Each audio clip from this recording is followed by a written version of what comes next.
How do you deal with a loss that's so big it feels like your world has just ended?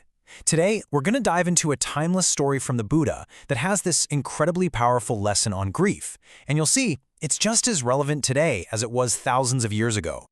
The story, man, it just drops us right into the middle of absolute despair with these words. This is what villagers are saying about a young mother who is just completely lost in a grief she cannot and will not accept. So let me introduce you to Kisa Gotami. Her only son has just died, and in her anguish, she's carrying his little body from door to door to all her neighbors, desperately looking for some kind of medicine to bring him back. But you see, Kisa's journey, it's not just her own personal tragedy. She's a mirror for all of us, really. Her refusal to accept this horrible reality, well, it reflects that universal struggle we all go through when we're faced with a loss that feels unbearable. Eventually, someone takes pity on her and points her in the direction of someone who might actually have the medicine she's looking for, the Buddha.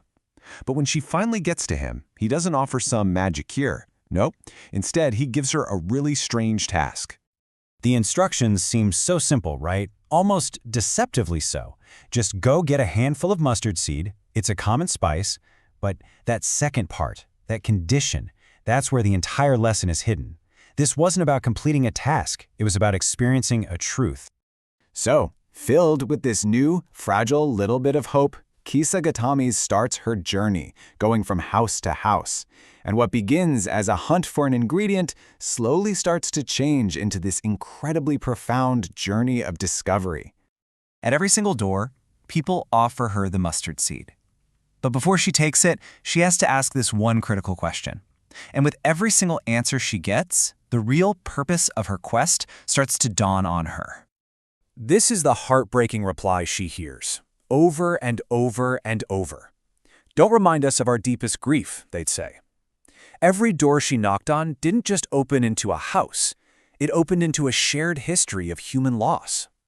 That's when it hits her. The mustard seed, it was impossible to find. Kisa discovers that her pain, this thing that felt so personal and so isolating, was actually the most universal thing in the world. It was the one fundamental thing that connected her to every single person. Defeated, but also transformed, Kisa sits down by the side of the road and just watches the city lights at night. And as she sees them flicker on and then one by one get extinguished, she finally gets it. She sees the fate of all of humanity in those lights, fragile, temporary, and beautiful. Kisa's whole experience sets the stage perfectly for the Buddha's actual sermon on suffering. He uses this really powerful metaphor, the arrow, to explain what our pain is really about and how we find our way to peace. So the Buddha points to the real obstacle here. It's not the sorrow itself, he says, it's lamentation. That's the act of clinging to the sorrow, of weeping and raging against reality. That's the thing, he taught, that actually makes our suffering so much deeper. He basically lays out two paths for us. Over here on the left, you've got clinging to grief, the path of lamentation. And that road, it only leads to more pain. But on the right, you have calm acceptance, and that's the only path that leads to peace of mind and eventually freedom from that sorrow. And here it is, that central metaphor: sorrow is like being struck by an arrow. It hurts, of course it does. But lamentation, that refusal to accept it, is like leaving the arrow in the wound and just twisting it. Real peace only comes when we make the conscious choice to pull it out. So when you put Kisa's journey and the Buddha's wisdom together, what you get is a pretty clear path forward. It all kind of boils down to a few core ideas for how to navigate the losses that are, an inevitable part of life. Let's just break it down. It all starts with acceptance, just recognizing that death is a natural, unavoidable part of life. From there, we build resilience. We learn how to move from that feeling of breakdown towards strength. The key action here is detachment, which means letting go of that clinging sorrow. And you know where that all leads? To compassion.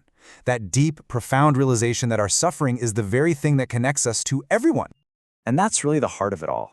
The story that began in complete isolation ends in this beautiful sense of connection. Realizing that loss happens to everyone isn't meant to make our own pain seem small. It's meant to transform it into a source of empathy. It means we are not alone.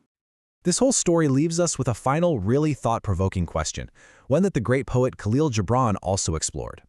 It asks us to think about whether our deepest emotions are really two sides of the same coin, that maybe our capacity for great sorrow is the very thing that gives us our capacity for great joy. Thanks for joining this explainer.